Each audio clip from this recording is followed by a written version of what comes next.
Good morning. Today at the Bible study I go to on Fridays, we're kind of recapping the year and looking back at all that God has done and all that's happened in our lives. And I left and I was just spending time with God and thinking about my journey with Him as far as where I was before and where I am today, and His desire to redeem that which was lost. Not redeem who, but that.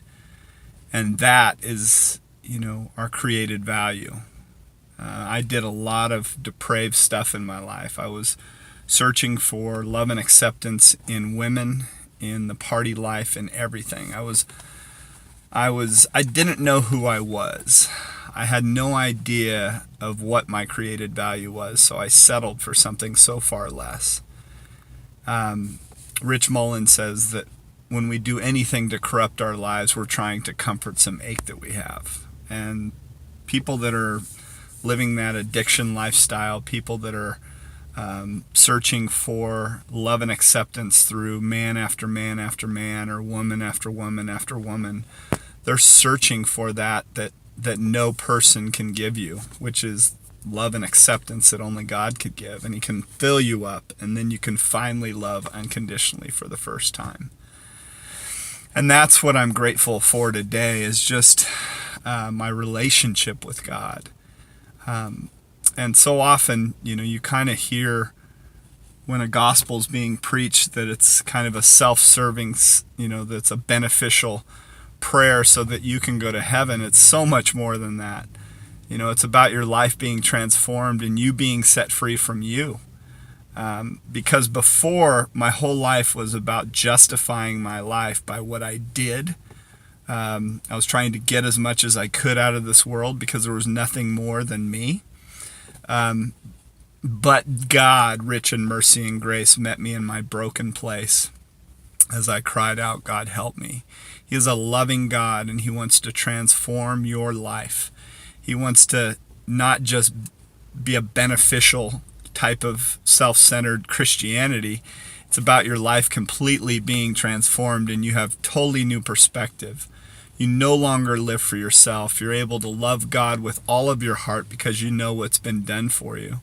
And then your life becomes love. You're able to love all that come across your path because you're not centered in self. The one who tries to hold on to his life will lose it, but the one who lays down his life for my sake and the gospel will find it. Deny yourself. Pick up your cross and follow me. It's about denial of self, crucifying the flesh, experiencing the fullness of what God has for you.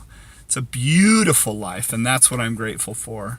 Then I'm finally able to be in a relationship where I'm able to love someone unconditionally, not what they can do for me, but I'm able to love out of a place of freedom rather than out of bondage.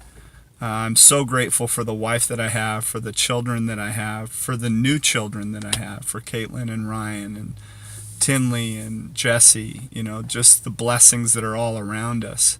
We can live our lives never in a place of bitterness or resentment or fear or anxiety because it's no longer rooted in self.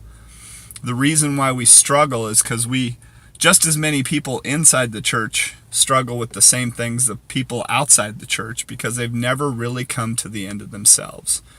They've bought into the beneficial Christianity and not the submission of life and have a whole new life.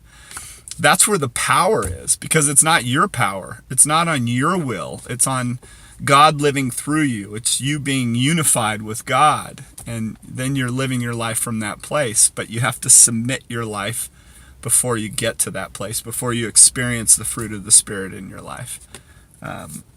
You have to understand that He's a loving God. He is love, and He's trying to transform you into that same love. That's power. That's beauty. That's love. So now I'm able to carry the fragrance of God's love wherever I go. God bless y'all.